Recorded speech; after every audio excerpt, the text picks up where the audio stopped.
ครับวันนี้เราจะมาอู้ถึงเรื่องตัวบะนะครับ เมื่อเป็นตัวสะกดนะครับ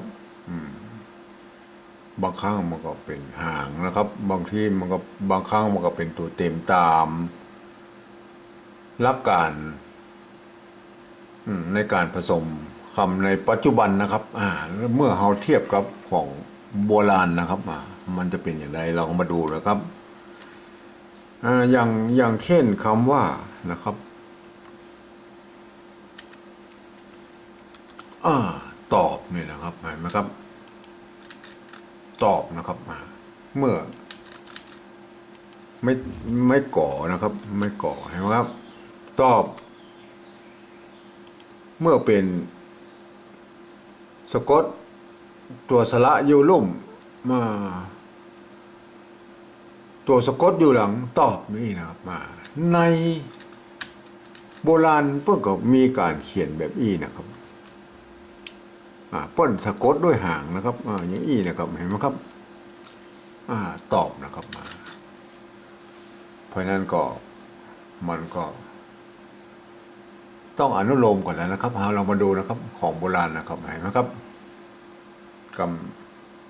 ำตอบนะครับตอบมีการเขียนในข้าวหงหินนะครับเห็นไหมครับตอบนะครับหมายว่าเอามาอู้ถึงหางหญ้าแล้วมันถ้อย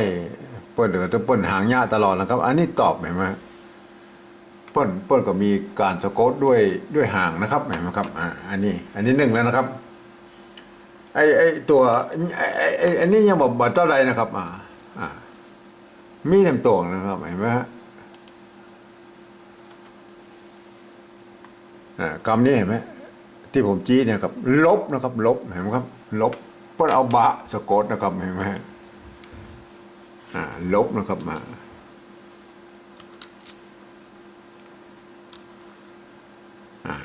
ปกถ้าเขียนปัจจุบันนะครับนิยมเขียนปัจจุบันก็ต้องเขียนอย่างนี้นะครับลบนะครับเห็นไหมเอาตัวบะอยู่ไว้ด้านบนนะครับแต่ในโบราณเพิ่นมีการเขียนอย่างนี้นะครับเห็นไหม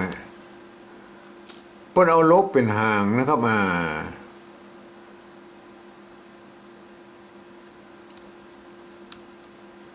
ครับลบเป็นหางนะครับลบใส่ด้วยหางนะฮะลบนะครับเห็นไหมครับเห็นไหมครับเห็นไหมครับแน่นะคำข้าวของเห็นลบแก้เกี้ยวนะครับยังบ่พอนะครับเพราะลบเป็นหางเนี่ยนะครับยังมีอยู่นะครับยังมีคำว่า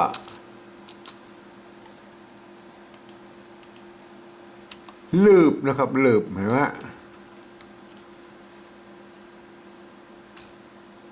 ลืบปัจจุบันเขาก็เขียนนี่นะครับเห็นไหมความจริงแล้วเขาไปเขียนผิดกฎโบราณนะครับลืบนะครับสระอยู่ข้างบนนะครับตัวสะกดต้องอยู่ทั้งหางอันนี้ก็เหมือนกันนะครับเพียงแต่ว่ามันมางามบ่ได้นะครับประเดี๋ยวนี้เปิ้นเอาบอมไว้ทางบนนี่นะครับในโบราณเปิ้นในโบราณลืบนะฮะเห็นไหมเปิ้นก็เขียนอย่างนี้ก็มีนะครับเห็นไหมเอาบะสะกดอย่างนี้นะครับเห็นไหมครับลืบนะครับลืบนะครับ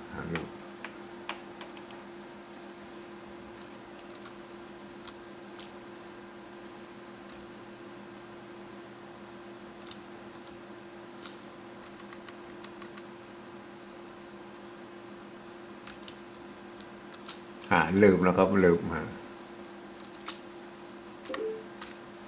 ลืบนะครับลืบเห็นไหมครับก็มีการเขียนกันแบบโบราณพวกเราห่างเขียนนะครับห่างเขียนนะครับเพราะนั้นก็บางครั้งก็จะมีการโผล่มาพ้องนะครับว่าเขียนอย่างนี้นะครับลืบนะครับลบนะครับ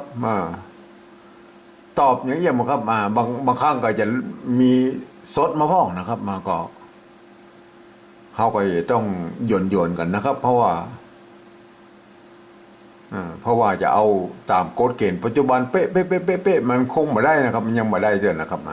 ก็เอาไปช่วยกันพิจารณานะครับ